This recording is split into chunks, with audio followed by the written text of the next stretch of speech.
मेरे हाथ में मेरी अपनी किताब, परत दर परत एक नारी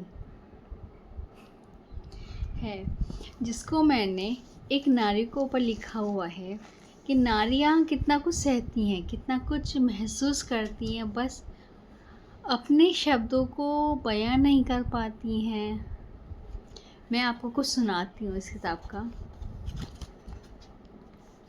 एक एहसास, एक अपनापन, बस उम्मीदों के सहारे खुद को चलाना, आगे बढ़ के भी अक्सर पीछे रह जाना, कभी परिवार तो कभी जिम्मेदारियों के दायरे में बंद कर रह जाना, नहा चाहकर भी कभी कभी उड़ान ना भर पाना। अक्सर होता है ये। हम सोचते तो बहुत कुछ हैं, लेकिन जब जिम्मेदारियां आ जाती हैं तो हम वहीं रुक जाते हैं। हमें लगता है कि हाँ, पहले हमें जिम्मेदारियों को निभाना चाहिए। उस चक्कर में समय बीता चला जाता है, लेकिन एक जो अनुभूति होती है वो अलग ही होती है। कुछ भी करने से पहले 10 बार सोचना, अरे हम जो कर रहे हैं वो सही भी है या गलत है। हमारा मन जो होता है ना, बहुत चलायमान होता है। हम चाहे वो कितना भी सही हो, कितना सही हो, लेकिन हम उसको सोचते हैं कि हाँ, हम जो कर रहे हैं वो सही है या गलत है।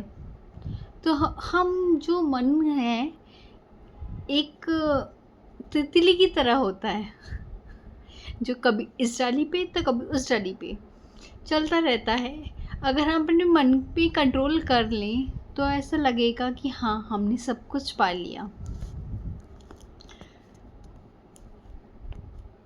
बार बार खुद को असुरक्षित महसूस करना और हर बार उम्र को अलग अलग जिम्मेदारियां दिखाना होता है ना। हर उम्र पे जितने जैसे आप बढ़ते जाते हो, एक जिम्मेदारियां बढ़ती जाती हैं। जब आप बच्चे हो तब जिम्मेदारियां होती हैं। हाँ, माँ बाप बोल तो माँ बाप की जिम्मेदारियां होती हैं कि बच्चों से बहुत सारी जिम्मेदारियां। स्पेशली हमने देखा है कि जो माँ बाप कुछ नहीं कर पाते हैं वो अपने बच्चों के ऊपर थोप देते हैं। वो सोचते हैं कि बच्चों के साथ हम जी लेंगे।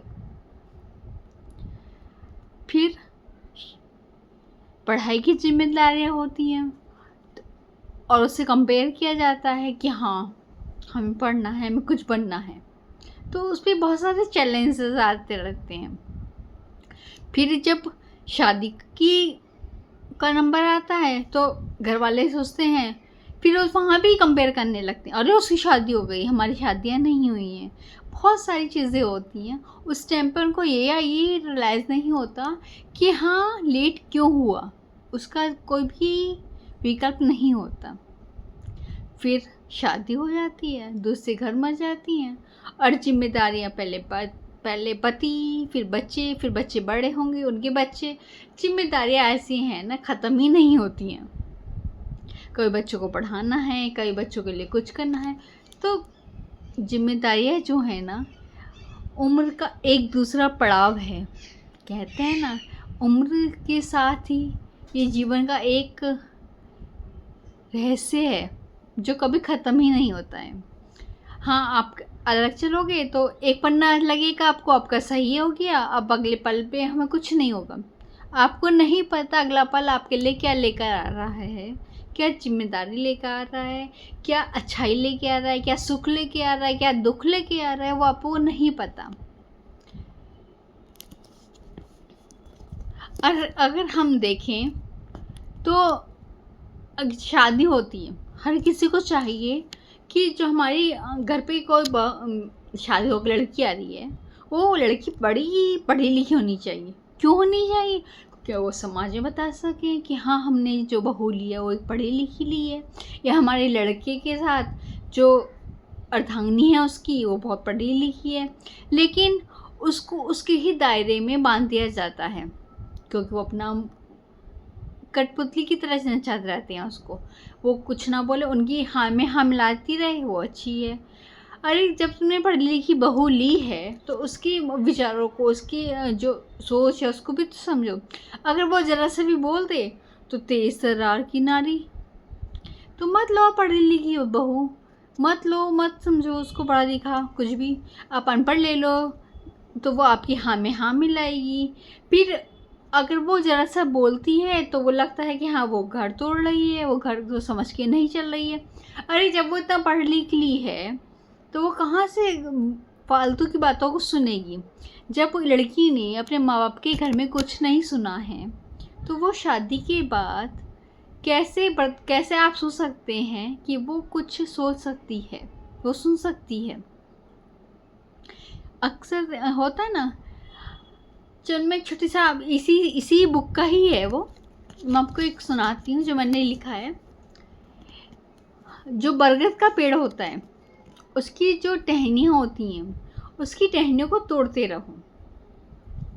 अब उसकी टहनी को तोड़ के आप अगर उसकी टहनी को तोड़ के दूसरी जगह लगाओगे तो वो उग तो जाएगी, वो ठीक है वहाँ से वो हट के उग तो जाएगी, लेकिन उसको उगने में उसमें समय लगेगा, क्योंकि उसको बरगद के पेड़ के जो छाँ है उसकी जो उसमें टहनी है उसमें आदत है उसको वहाँ रहने की।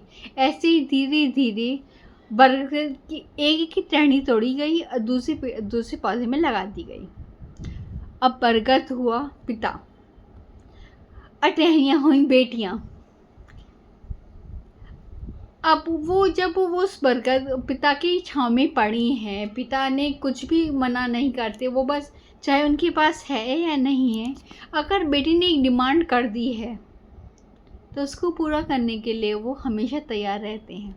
अब उसको दूसरे घर में तोड़ के दूसरे घर में टहनी लगा दी गई है, एक पेड़ के अंदर उस टहनी को लगा दिया गया है, वो उगने की कोशिश तो कर रही है, उग जाएगी ठीक है, लेकिन वो जो स्नेही, जो प्यार, जो अपनापन उसको पिता के घर में मिला वो बहुत मुश्किल है कि एक दूसरे घर में उसको वो मिले।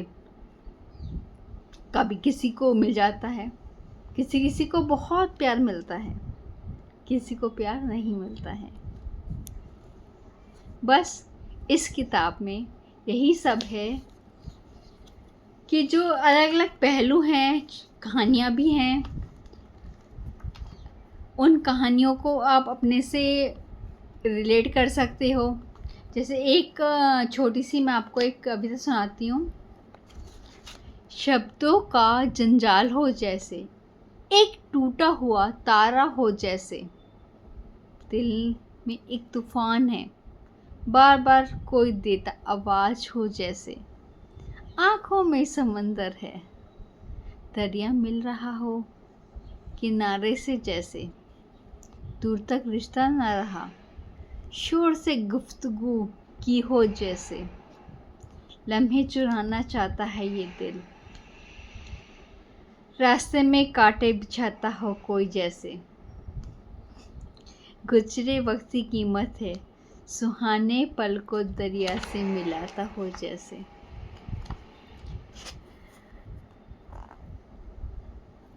मैंने इस पूरी किताब में यही सब लिखने की कोशिश की है। उम्मीद करती हूँ शायद आप सब लोगों को पसंद आए।